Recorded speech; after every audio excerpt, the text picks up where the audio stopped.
and we will name you Rocky. That is what your name will be, which you will garble back to me in some weird alien language till I decode it. Hello there, this is Alex from Lights Camera Debate, and today, because I saw it yesterday, we're going to discuss Project Hail Mary, a sort of semi-sequel to the film The Martian, done by Ridley Scott a few years back. This is the guy who wrote The Martian's second book. I think it might be his first. I'm not too many sure how many books he's had out.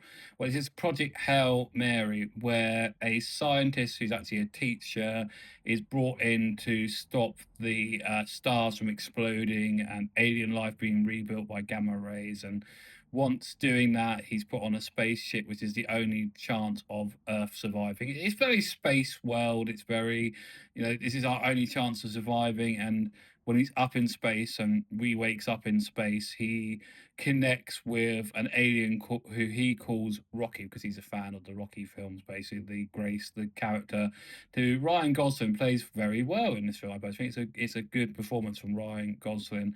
And I like the fact where they use screen readers for the alien to get its voice, and then they try out different celebrities, and he likes one in particular. I think he likes the Hellraiser guy, Robert Powers' voice the most. He's not a fan of other stars, but he likes that one, and they get talking and become fond friends, and they work out they have the same star problem, and they try and solve it by these little tiny ray particle human life things are all about us apparently, which like light and become and multiply, and they work out by fishing, making he explains fishing to the alien, which is very funny in the film. There's some really funny things. It's a really sort of buddy film. It's the survival. It's a bit like the Tom Hanks basketball film. It has that sort of film of surviving because we have no other choice but to survive. And it was enjoyable. I'm not saying it wasn't enjoyable. It was a good watch film. It had fun bits. It had explosions. It had some really good, even the Picture House's sound system, which isn't the greatest but will be. Good 5.1 bits when spaceships explode and they're on the ship and it's falling closer to Earth and they're trying to sort the stars out. So that's a really good 5.1. Rocky the Alien is quite cute. He's on the sort of ET level of cuteness, so he's quite enjoyable and cute and funny as he learns more language from Grace, who gives him more language and shows things like that. He doesn't know the word brave, and Grace puts it into his system, and he works out that's the word for brave, and that's what he thinks Grace is. And there's some very cute bits where Grace asks him about have you ever been loved? And he gives the name of his love, and it's a long, squeaky, horrible noise thing. So they try and find an actual normal name for her, and that's what they name the planet star they find after, which is very cute and lovable.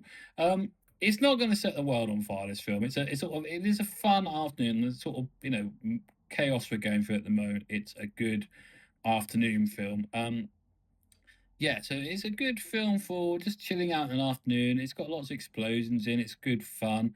I would agree that The Martian is better, and but the character from The Martian is pretty similar to Grace. I think this must be a male thing. The writer worked out how to get a male for this particular problem, and set his sort of stereotype to that basically. What else is there about? The female actors who are around him, persuade him to become this part of this star strip are rather good.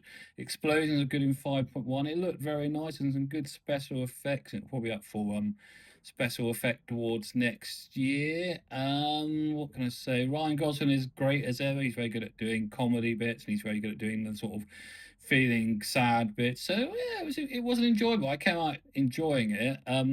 My niggles are that it's 2 hours 20, and I think it could have easily been trimmed down to an hour 90 to an hour 18. I think hour 80, so not 18. That's about as much. 1 hour 80, I reckon it could have been easily cut down to.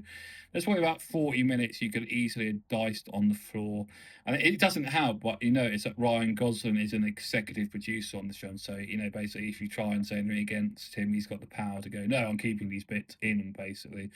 So that's the problem. You allow your star to be your editor as well and your executive producer, which happens sometimes.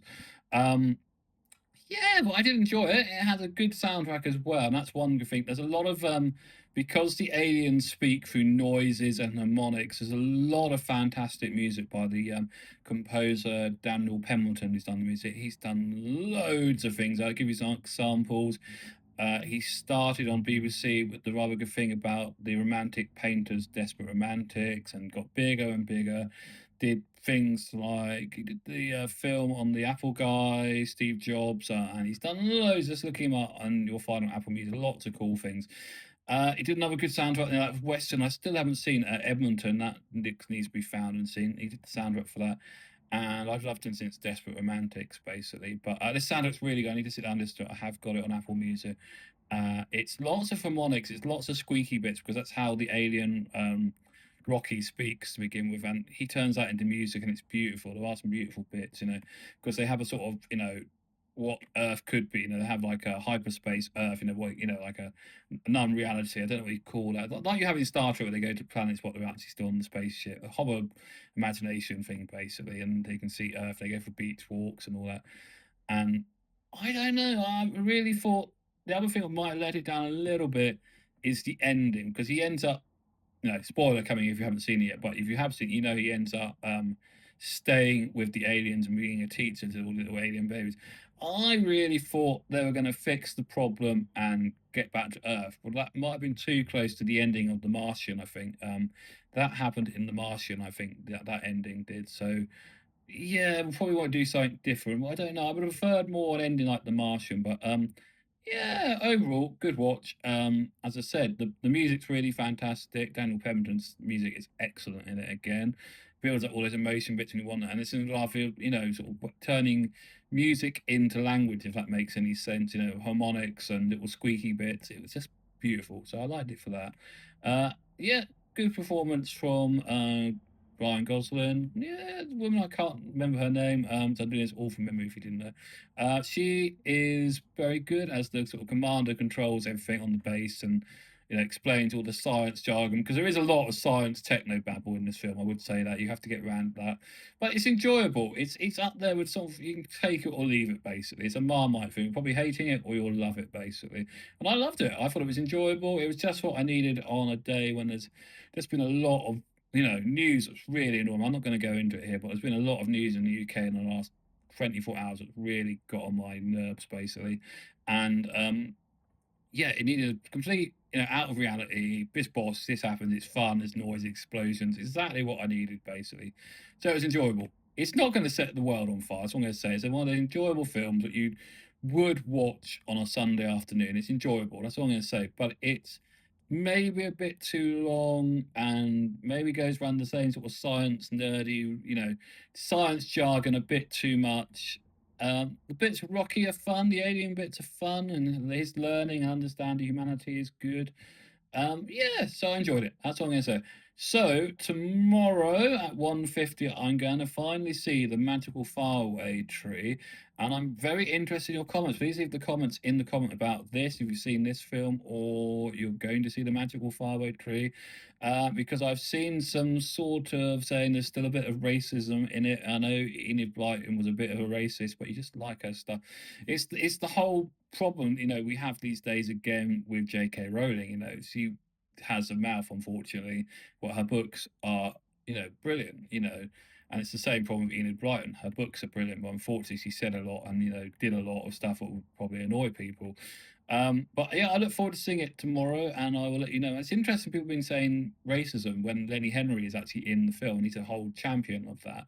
You think he might have noticed it, but he might have done it for the money, basically.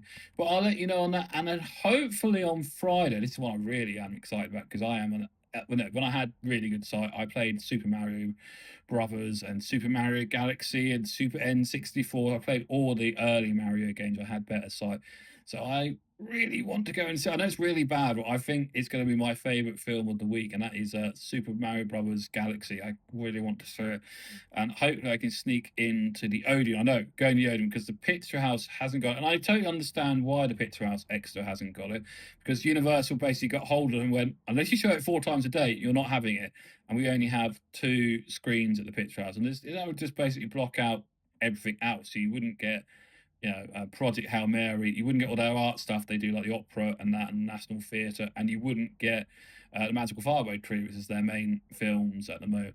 So yeah, so that's the plan for the next couple of days. Oh, plus I must do one on Notting Hills. I have watched that. I must do one for you on Notting Hill. Love it, so good. And Ethan says Easter, I might sit down and do Titanic. I was trying to sit down and watch some the Tarantino films, Kill Bill, Kill Bill 2. But is it worth getting the new version of that? And is there any way people come and tell me, is there any way I can watch Tarantino films with audio description? Let me know in the comments. Anyway, that's all, folks. Thanks for listening.